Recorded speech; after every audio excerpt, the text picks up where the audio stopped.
Hey WashU, I'm Kirsti. And I'm Lexi. And you're at home with Kirsti and Lexi. Tonight on the off-campus dining menu, we're going to be making chicken, vegetable, and quinoa stir-fry. Now let's take a look at our delicious ingredients. First, you need a big red pepper, Followed by half an onion.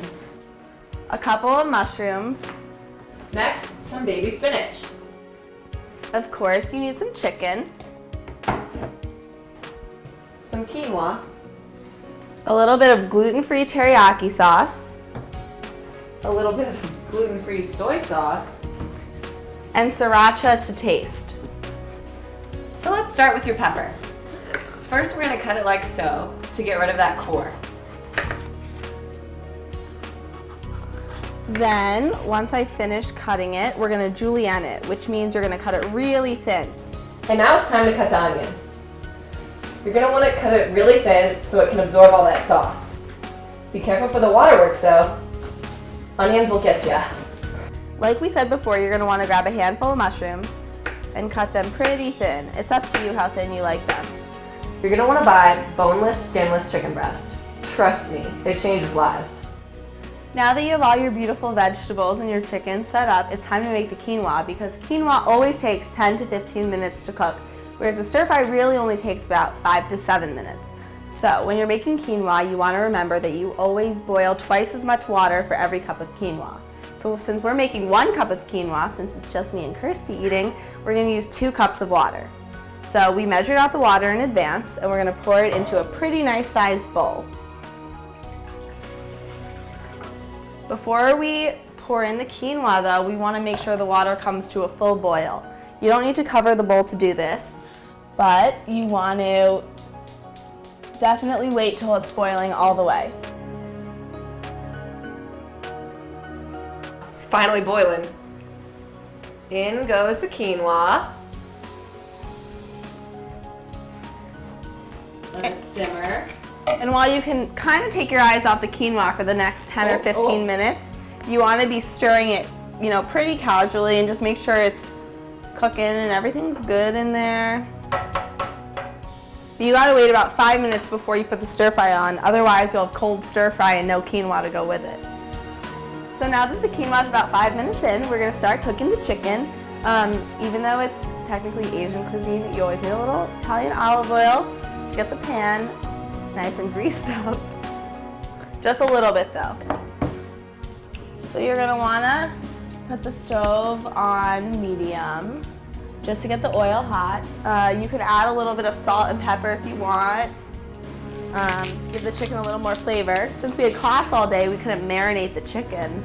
Oh, Terrible. class always getting in the way. So we're gonna let the oil heat up for just a minute. Now that the pan's hot, it's time to put the chicken in. And if you don't want to touch the raw chicken, you can use a fork.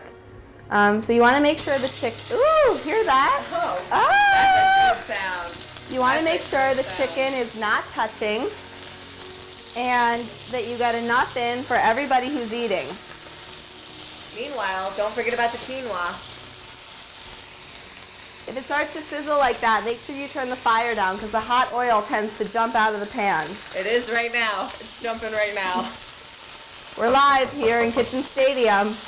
The chicken shouldn't take more than, 3-4 minutes on either side. You kind of want to look for the bottom of the chicken that's in the oil touching the pan, to be white, and you want to make sure that about the chicken's white halfway up the slice. So, for example, this piece right here is almost ready to be flipped, but this one is not even close.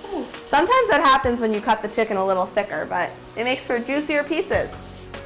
Just before it's ready to flip, you're going to want to add a little teriyaki sauce to start soaking in that flavor before the veggies go in. Yum, I can smell it. Oh, and if you're gluten-free like Lexi, you can put in the gluten-free soy sauce. So a couple of these pieces look like they're ready to flip. Some not so much. Some still looking like brains. You know what I mean? But you just got to be patient. Okay, the quinoa is now done. Now it's time to turn our attention to the chicken. Now that the chicken's almost fully browned, but not completely cooked through, we're going to do one more flip, and it's time to add the veggies. The veggies take a lot less time to cook, So don't be nervous if the quinoa and the chicken finish up before. So we'll add the peppers. Not all the onions, but some of them. Perfect. Some spinach. Oh yeah. That's gonna cook down really nicely. Looks pretty. Woo! And some mushrooms. Amazing.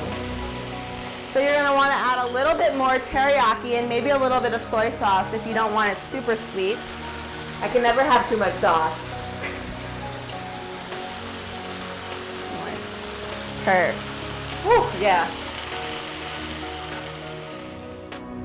And now we're almost done, and we know that because the onions are browned and the veggies are cooked through. Now that the food is all done, it's time to plate. So first, we're gonna pick up the quinoa. You're gonna do, a couple scoops, depending on how hungry you are, in the middle of the plate. It's kind of gonna serve as a base for the vegetables and the chicken. All the sauces are gonna go into the quinoa and make it even yummier. Oh, my favorite. I know. 1 cup of quinoa, kind of like we said, makes a really nice amount for 2 people, and you can even have leftovers. So once the quinoa is done. Once that's down, then it's time for the sexy stuff. Chicken and veggies. Yum, Kirsty. Oh yeah, and you'll have extra too.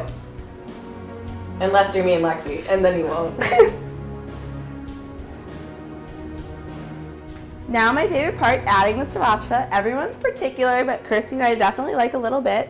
So I'm gonna, oh, it won't come out. Sometimes that happens with sriracha. Just put a little bit around. You can put some on the plate if you want it to look pretty. If you think you're in a garden like we do, I'll let Kirsty do her own. Yes, I am very particular.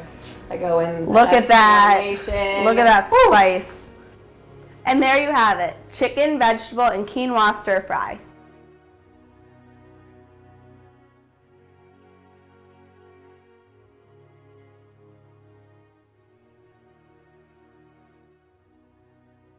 And thanks for staying home with Kirsti and Lexi on WashU News.